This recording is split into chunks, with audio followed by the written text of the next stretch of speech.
बहुत समय पहले की बात है। किसनागढ़ नाम का एक गांव था। उस गांव के लोग बहुत मेहनती थे। उसी गांव के किनारे एक घर था। उस घर में शुभम नाम का एक नौजवान लड़का रहता था, जो दूसरों के खेत में मजदूरी कर अपना पेट पालता था। वह गांव में किसी से भी बातें नहीं करता था। उसका मानना था कि अकेले रहो, खुश रहो। लेकिन उसी गांव में शिवलाल नाम का एक और युवक रहता था, जो शुभम के मेहनत और गरीबी को देखकर उसकी हमेशा मदद करनी चाहिए। एक दिन शुभम शाम को काम करके घर लौट रहा था। तभी रास्ते में शिवलाल से मुलाकात हो जाती है। अरे शुभम भाई, रुको रुको। आज तो सूरज ढलने के बाद भी तुम्हारे चेहरे पर पसीने की चमक कम नहीं हुई है। आज कुछ ज्यादा ही काम कर लिया क्या? काम तो रोज का ही है शिवलाल। जब तक हाथ पैर चलेंगे मिट्टी से सोना उगलवाना ही पड़ेगा। वैसे इस वक्त तुम यहाँ? बस टहलने निकला था, सोचा देखूं हमारे गांव का सबसे मेहनती जवान घर लौटा या नहीं लौटा। कैसे हो शुभम? बहुत दिनों से तुम्हारी खैरियत नहीं मिली। ठीक हूँ, अपना वही पुराना नियम है, काम करो, शांत रहो और अपने रास्ते चलो। अकेले रहने में जो सुकून है वो भीड़ में कहाँ। तुम्हारी यही बात मुझे परेशान करती है। अकेले रहने में सुकून तो है, लेकिन कभी कभी दुख बांटने के लिए कोई कंधा भी जरूरी होता है। मैं हमेशा सोचता था कि तुम्हारी मदद करूं, पर तुम तो किसी को अपने पास भटकने तक नहीं देते। मदद की जरूरत उसे होती है जिसके पास इरादों की कमी हो। मेरे पास मेहनत है, बस उतना ही काफी है। खैर, आज मन कुछ अलग है। बहुत दिनों बाद किसी से बात करके अच्छा लगा। सच में? यह तो बड़े ताज्जुब की बात है।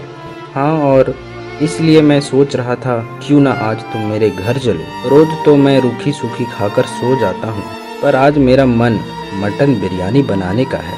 साथ बैठेंगे तो शायद मेरा अकेलापन भी थोड़ा कम हो जाए। मटन बिरयानी? भाई तुमने तो मुंह में पानी ला दिया। शिवलाल को खाने का न्योता और वो मना कर दे, ऐसा तो हो नहीं सकता। चलो आज तुम्हारी इसी खुशी में शामिल होते हैं। ठीक है, लेकिन एक शर्त है। बाजार की बनी बनाई चीज मुझे पसंद नहीं। मसाले मैं खुद अपने हाथों से सिलबट्टे पर पीसकर बनाऊंगा।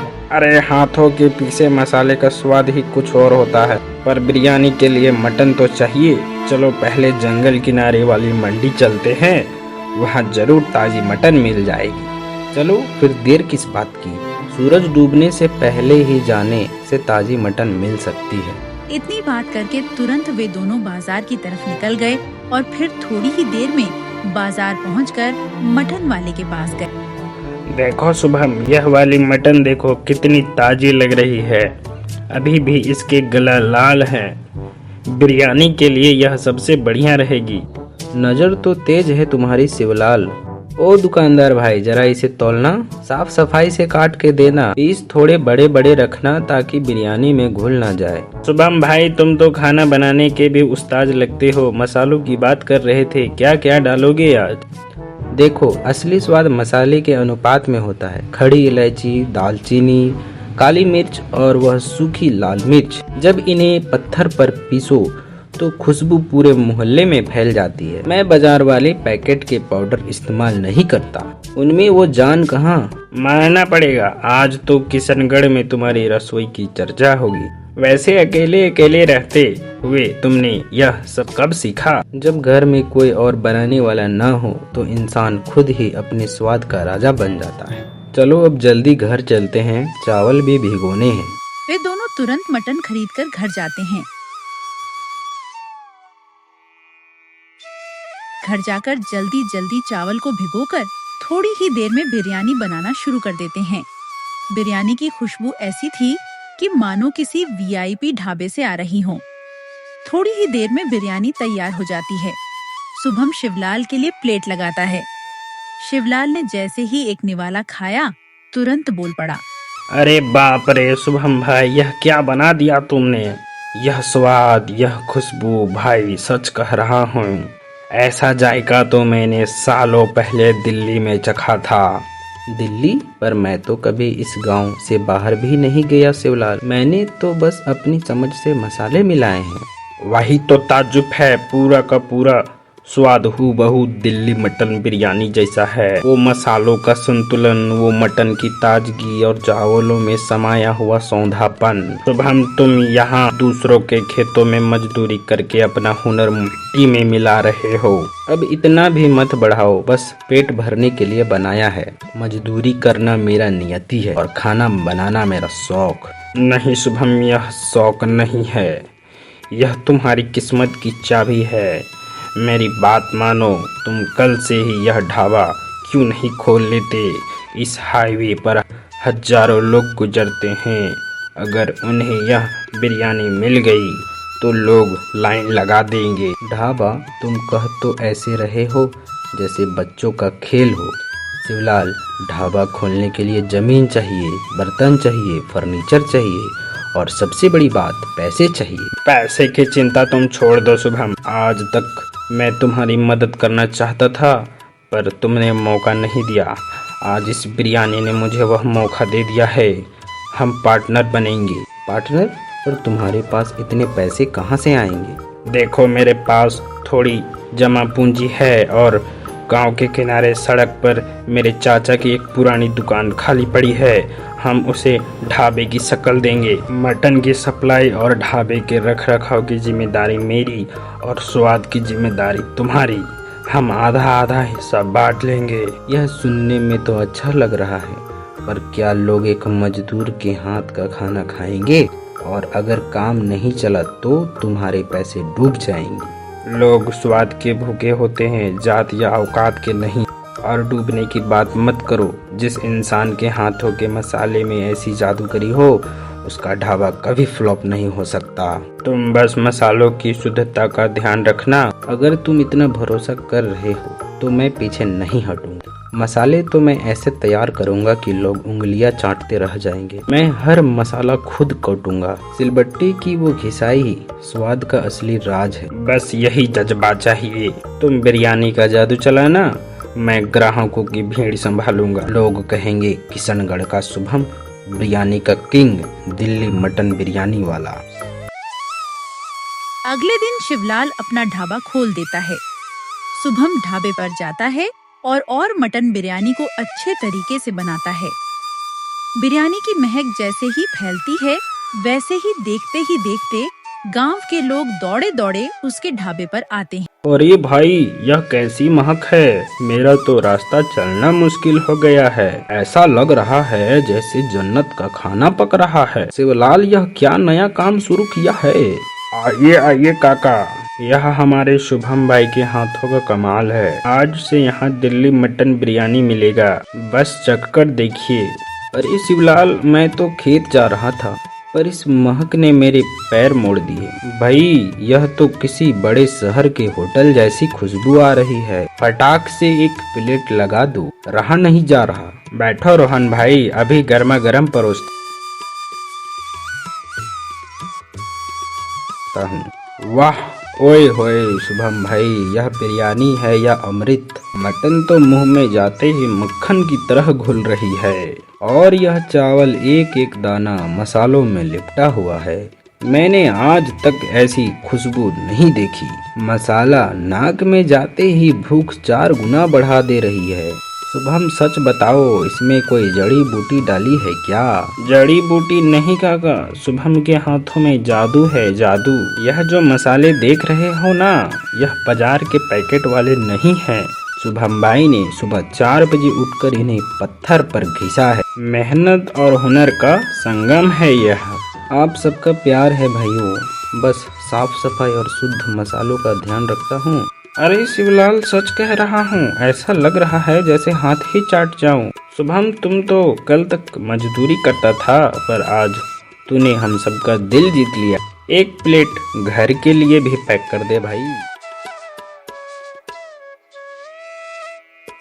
देख लो शुभम भाई, मैंने कहा था ना, अभी तो दोपहर भी नहीं हुई और पतीला आधा खाली हो गया। लोग तो महक सूंघकर ही बावले हुए जा रहे हैं। शिवलाल, तुमने मुझ पर भरोसा किया, उसी का फल है यह। आज मुझे समझ आया कि अकेले रहने से बेहतर है अपने के साथ खुशियाँ बांटना।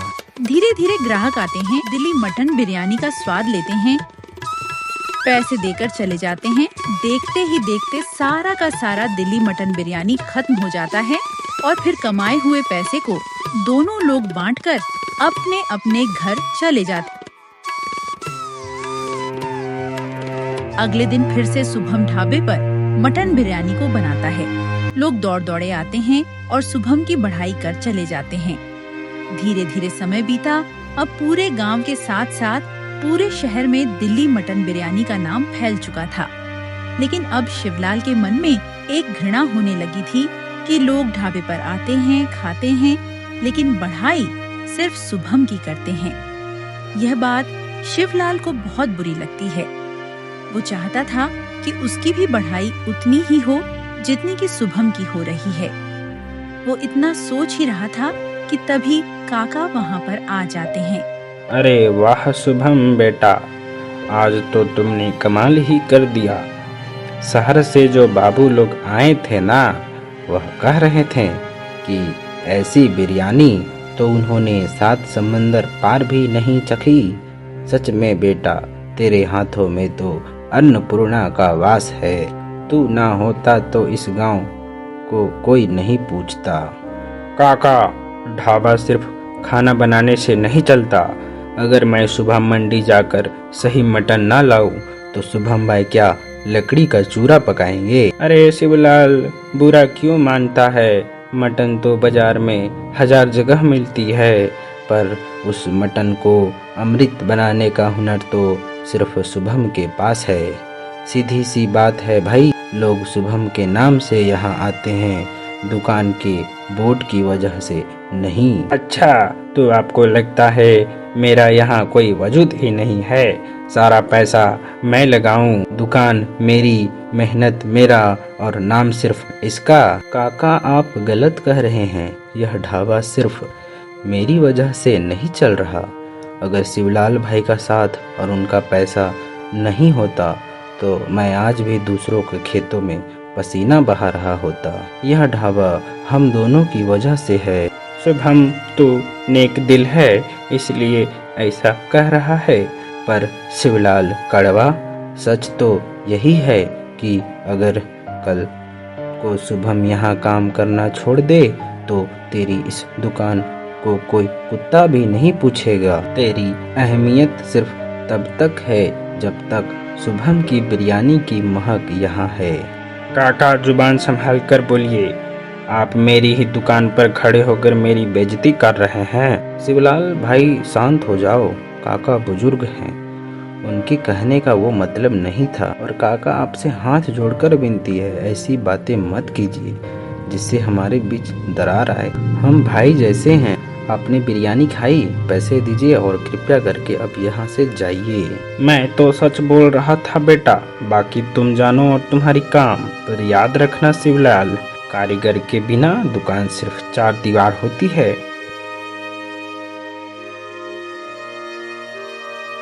भाई, काका की बातों को दिल पर मत लो, वो पुराने जमाने के आदमी हैं। मुझे पता है कि इस ढाबे के पीछे तुम्हारी कितनी मेहनत है। रहने दो शुभम, आज उन्होंने वही कहा जो पूरा शहर सोचता है। मैं बस तुम्हारा एक परछाई बनकर रह गया हूँ। लोग आते हैं, तुम्हारी तारीफों के पुल बांधते हैं और मुझे ऐसे देखते हैं जैसे मैं तुम्हारा नौकर हूँ। ऐसा मत कहो शिवलाल, हम आधे आधे के साझेदार हैं। मेरा हुनर और तुम्हारा साथ, तभी तो यह मुमकिन हुआ।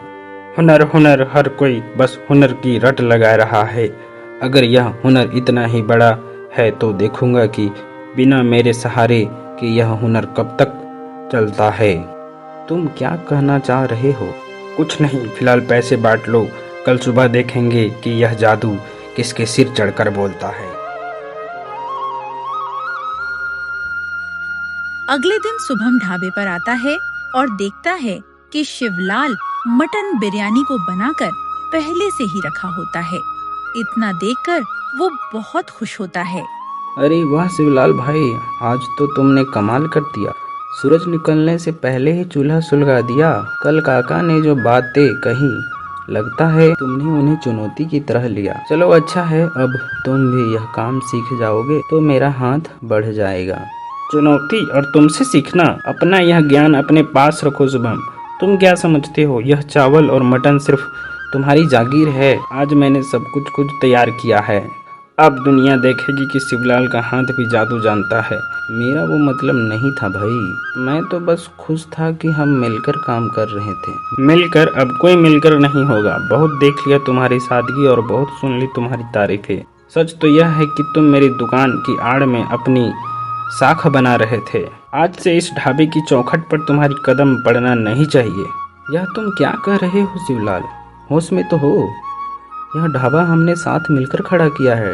ढाबा मेरा है, जमीन मेरे चाचा की है, पैसा मेरा लगा है। तुम तो बस यहाँ मजदूर थे जिसे मैंने सड़क से उठाकर यहाँ बिठाया। आज से यह ढाबा सिर्फ शिवलाल का है, समझे तुम?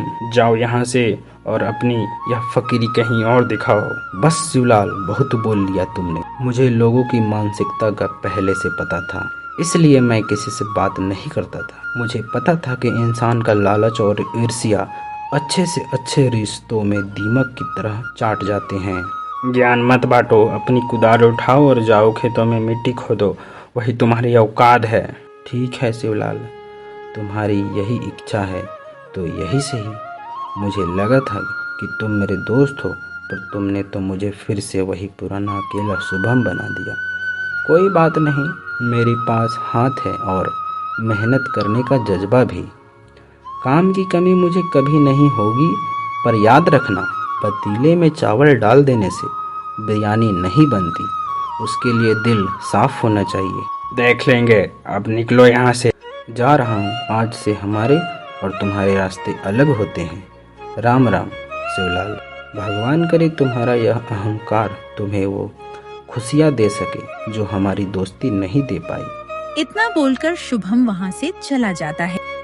ढाबे पर ग्राहक आते थे, खाते थे, पर उन्हें पहले जैसा स्वाद नहीं मिलता था और फिर धीरे धीरे कर शिवलाल का ढाबा बंद हो जाता है और उसे अपनी गलती का पछतावा होता है।